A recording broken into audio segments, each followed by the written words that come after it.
सरस्वती व्यासं ततो जयमुदीरये। मूकं करोति वाचालं पंगुलं लङ्घयते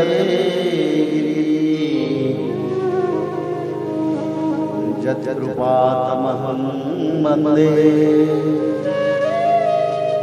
परमानन्दमाधवो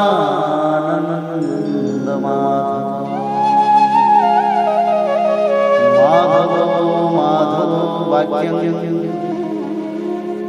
माधवो हरि परन्ते साधवा नित्यं सकलकार्येषु मां।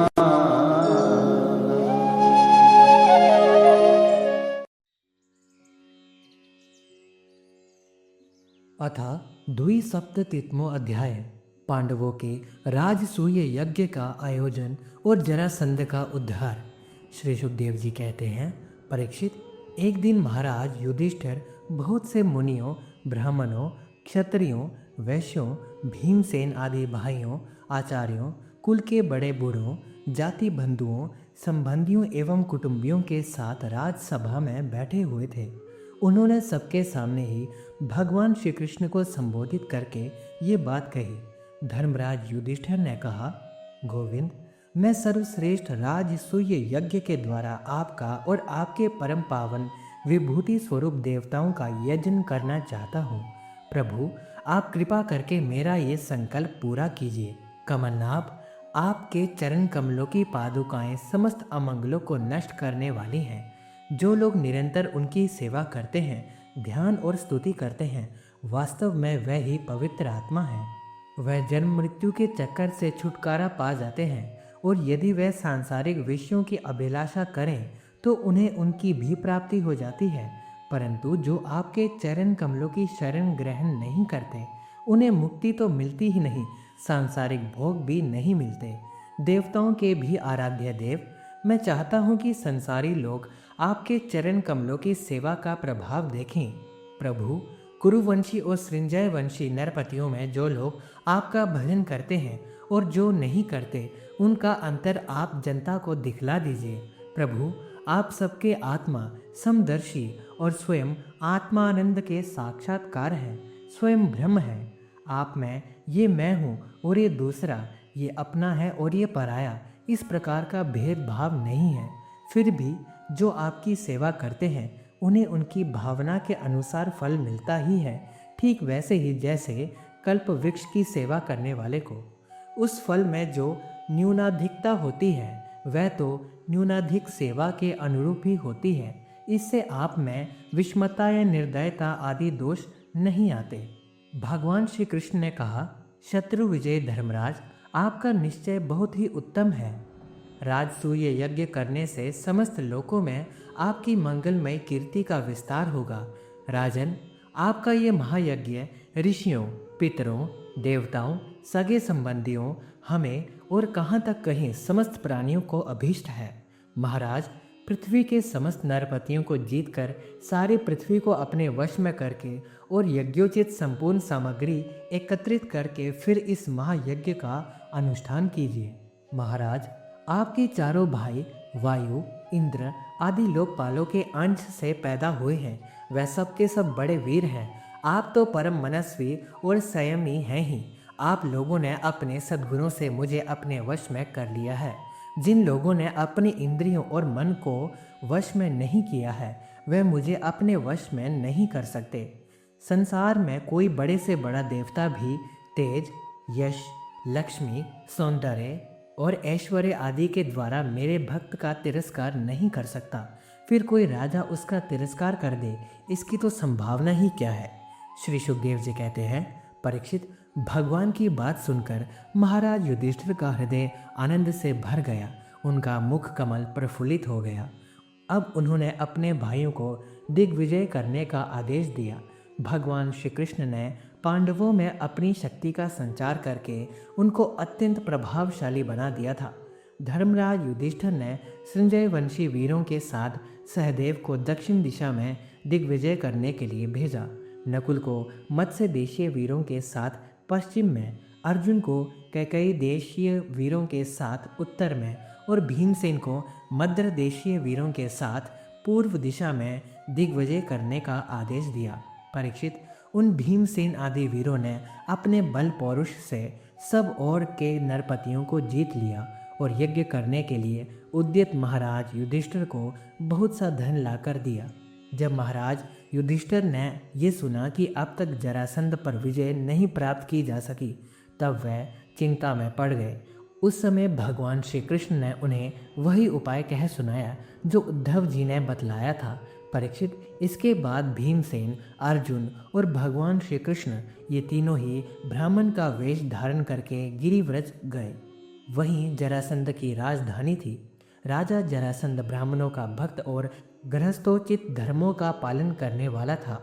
उपयुक्त तीनों क्षत्रिय ब्राह्मण का वेश धारण करके अतिथि अभ्यागतों के सत्कार के समय जरासंध के पास गए और उससे इस प्रकार याचना की, राजन, आपका कल्याण हो। हम तीनों आपके अतिथि हैं और बहुत दूर से आ रहे हैं। अवश्य ही हम यहाँ किसी विशेष प्रयोजन से ही आए हैं, इसलिए हम आपसे जो कुछ चाहते हैं वह आप हमें अवश्य दीजिए। तितिक्षु पुरुष क्या नहीं सह सकते, दुष्ट पुरुष बुरा से बुरा क्या नहीं कर सकते, उदार पुरुष क्या नहीं दे सकते और समदर्शी के लिए पराया कौन है। जो पुरुष स्वयं समर्थ होकर भी इस नाशवान शरीर से ऐसे अविनाशी यश का संग्रह नहीं करता जिसका बड़े बड़े सत्पुरुष भी गान करें, सच पूछिए तो उसकी जितनी निंदा की जाए थोड़ी है, उसका जीवन शोक करने योग्य है। राजन, आप तो जानते ही होंगे, राजा हरिश्चंद्र रंती देव केवल अन्न के दाने बीन चुन कर निर्वाह करने वाले महात्मा मुद्गल, शिबी, बलि, व्याध और कपोत आदि बहुत से व्यक्ति अतिथि को अपना सर्वस्व देकर इस नाशवान शरीर के द्वारा अविनाशी पद को प्राप्त हो चुके हैं। इसलिए आप भी हम लोगों को निराश मत कीजिए। श्री सुखदेव जी कहते हैं, परीक्षित, जरासंध ने उन लोगों की आवाज़, सूरत शक्ल और कलाइयों पर पड़े हुए धनुष की प्रत्यंचा की रगड़ के चिन्हों को देखकर पहचान लिया कि ये तो ब्राह्मण नहीं क्षत्रिय हैं। अब वह सोचने लगा कि मैंने कहीं ना कहीं इन्हें देखा भी अवश्य है। फिर उसने मन ही मन ये विचार किया कि ये क्षत्रिय होने पर भी मेरे भय से ब्राह्मण का वेश बनाकर आए हैं। जब ये भिक्षा मांगने पर ही उतारू हो गए हैं, तब चाहे जो कुछ मांग ले मैं इन्हें दूंगा। याचना करने पर अपना अत्यंत प्यारा और दुस्तज्य शरीर देने में भी मुझे हिचकिचाहट न होगी। विष्णु भगवान ने ब्राह्मण का वेश धारण करके बलि का धन, ऐश्वर्य सब कुछ छीन लिया, फिर भी बलि की पवित्र कीर्ति सब और फैली हुई है और आज भी लोग बड़े आदर से उसका गान करते हैं। इसमें संदेह नहीं कि विष्णु भगवान ने देवराज इंद्र की राज्य लक्ष्मी बलि से छीनकर उन्हें लौटाने के लिए ही ब्राह्मण रूप धारण किया था। दैत्यराज बलि को ये बात मालूम हो गई थी और शुक्राचार्य ने उन्हें रोका भी, परंतु उन्होंने पृथ्वी का दान कर ही दिया। मेरा तो ये पक्का निश्चय है कि ये शरीर नाशवान है। इस शरीर से जो विपुल यश नहीं कमाता और जो क्षत्रिय ब्राह्मण के लिए ही जीवन नहीं धारण करता, उसका जीना व्यर्थ है। परीक्षित, सचमुच जरासंध की बुद्धि बड़ी उदार थी। उपयुक्त विचार करके उसने ब्राह्मण वेशधारी श्री कृष्ण, अर्जुन और भीमसेन से कहा, ब्राह्मणों, आप लोग मन चाहे वस्तु मांग ले। आप चाहे तो मैं आप लोगों को अपना सिर भी दे सकता हूँ। भगवान श्री कृष्ण ने कहा, राजेंद्र, हम लोग अन्न की इच्छुक ब्राह्मण नहीं हैं, क्षत्रिय हैं। हम आपके पास युद्ध के लिए आए हैं। यदि आपकी इच्छा हो तो हमें द्वंद्व युद्ध की भिक्षा दीजिए। देखो, ये पांडुपुत्र भीमसेन है और ये इनका भाई अर्जुन है और मैं इन दोनों का मेरा भाई तथा आपका पुराना शत्रु कृष्ण हूँ। जब भगवान श्री कृष्ण ने इस प्रकार अपना परिचय दिया, तब राजा जरासंध ठठाकर हंसने लगा और चिढ़कर बोला, अरे मूर्खों, यदि तुम्हें युद्ध की ही इच्छा है तो लो, मैं तुम्हारी प्रार्थना स्वीकार करता हूँ। परंतु कृष्ण, तुम तो बड़े डरपोक हो। युद्ध में तुम घबरा जाते हो, यहाँ तक कि मेरे डर से तुमने अपनी नगरी मथुरा भी छोड़ दी तथा समुद्र की शरण ली है। इसलिए मैं तुम्हारे साथ नहीं लड़ूंगा। ये अर्जुन भी कोई योद्धा नहीं है।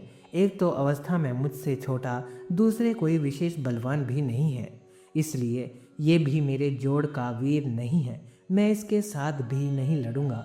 रहे भीमसेन, ये अवश्य ही मेरे समान बलवान और मेरे जोड़ के हैं। जरासंध ने यह कहकर भीमसेन को एक बहुत बड़ी गदा दे दी और स्वयं दूसरी गदा लेकर नगर से बाहर निकल आया। अब दोनों रणोन्मत्त वीर अखाड़े में आकर एक दूसरे से भिड़ गए और अपनी वज्र के समान कठोर गदाओं से एक दूसरे पर चोट करने लगे। वे दाएं बाएं तरह तरह के पैंतरे बदलते हुए ऐसे शोभायमान हो रहे थे मानो दो श्रेष्ठ नट रंगमंच पर युद्ध का अभिनय कर रहे हों। परीक्षित, जब एक की गदा दूसरे की गदा से टकराती तब ऐसा मालूम होता मानो युद्ध करने वाले दो हाथियों के दांत आपस में भिड़कर चटचटा रही हो या बड़े जोर से बिजली तड़क रही हो।